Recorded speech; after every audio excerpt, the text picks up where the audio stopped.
How to change your oil. First off, make sure you know where you fill it, where you check it, and where your oil filter is. Then if you have an oil drain plug gasket, make sure that you have a replacement. Make sure you have all the tools. Oil drain pan, new oil filter.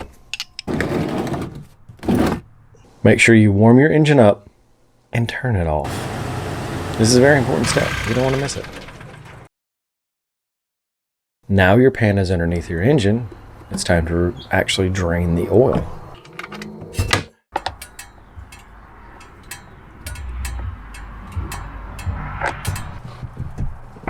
When you see it start to drip at the threads, be very quick to move your hand. You want to do a spin and move. Keep pressure up against it. Go all the way out. You'll feel the threads pop. And you'll know you're out all the way. And then you can just get it out of the way. Oh yeah, it's dripping. There we go. Clean hand. That's what we want. Since your oil is drained, replace your drain plug right now. Don't wait. Do it right now. Don't over tighten. We're not trying to break this.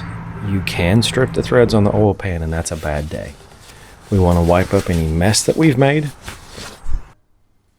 You notice in some of these I'm installing a different plug. You don't have to. Snug. Just snug enough that there are no oil leaks. That's all. We want to make sure that the throwaway seal, if your vehicle has it, is not still on there. And then we want to install the new seal on the plug.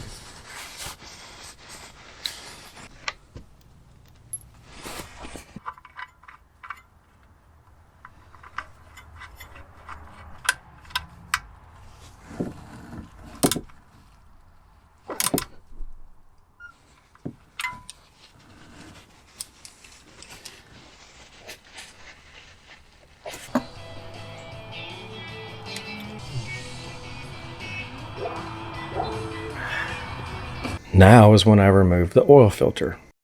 It's probably over tight. Yeah. There we go. There you go. Do I have to like push it like I did with the screw? Kind of the same. It's going to start pouring out long before it's ready.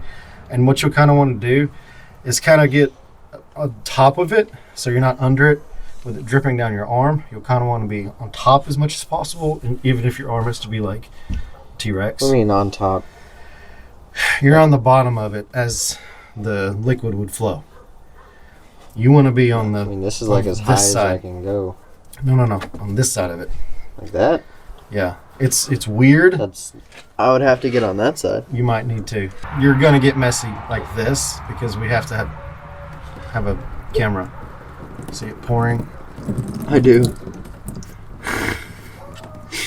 Like I said. Why is this going for? They go for daggum ever. If I drop it, it's fine, right? Yeah. I'm going to try to catch it. It should be about ready to go. Yeah, I feel it's... It should be wobbly.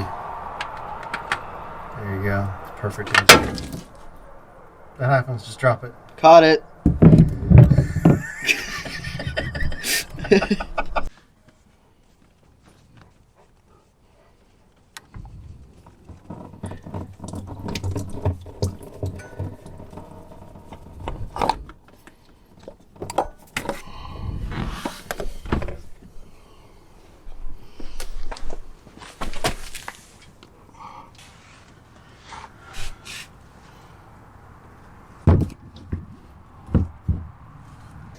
They're usually in a very hard to reach place.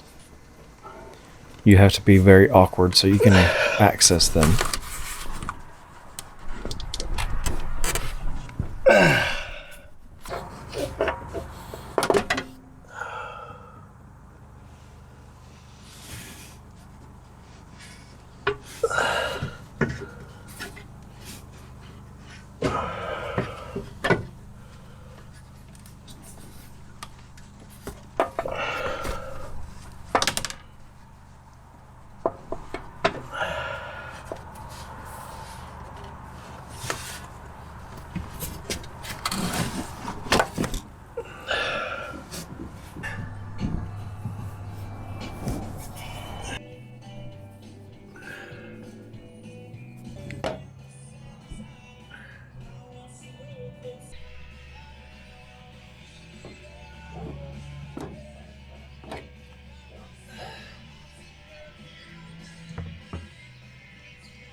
I always pre-fill my oil filters. Some people don't. If you don't want to, don't. I'm not making you. I do it because I don't want my engine to run longer with no oil pressure while it's filling up this oil filter.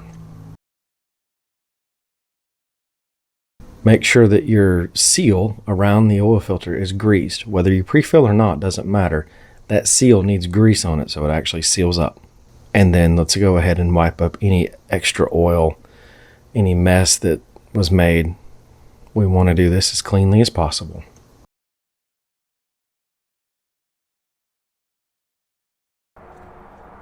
Am I going left or right? No, I you're can't going right. tell. You're going perfect.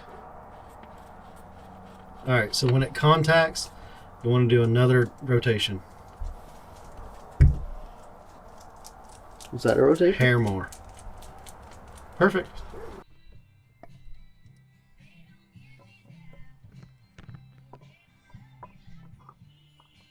Once the seal makes contact, go one full rotation. That's what just about every oil filter manufacturer says. If your manufacturer says something different, follow what they say.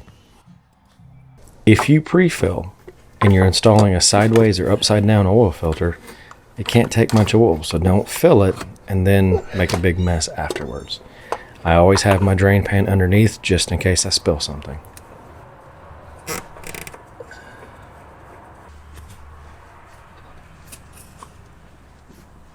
We are good bottom side. Let's go back top side.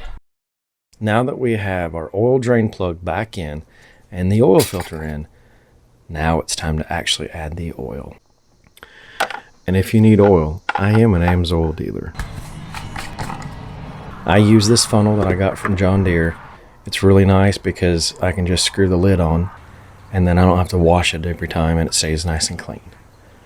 You notice I'm using it on a bunch of different engines. And it usually sits down far enough I don't have to worry about it falling over.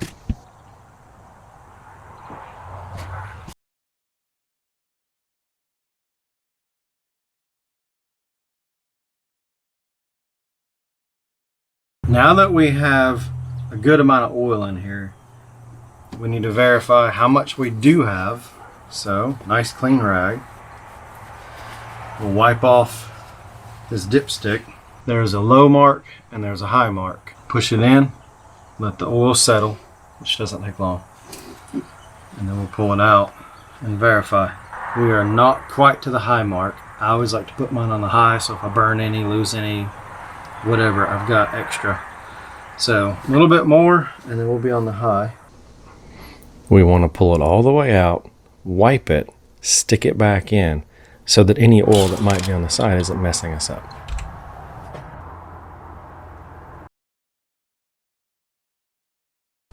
Now we verified we have enough oil. We're going to seal everything back up and we're going to make sure there's nothing on top of the engine, and then we're going to start it. Once we start it, we're going to immediately be looking for oil pressure. It's going to take a couple seconds. It always does. As soon as I hit full oil pressure is when I shut the vehicle down. Then I go and recheck my oil level.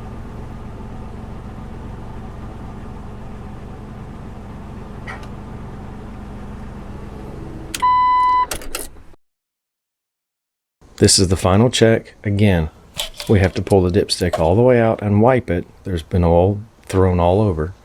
We're going to wipe it. When it's clean, we're going to stick it right back in. Let the oil settle like a second, half a second. And then we're going to pull it right back out and we're going to check it. I like to keep mine right on the full mark. And that's it.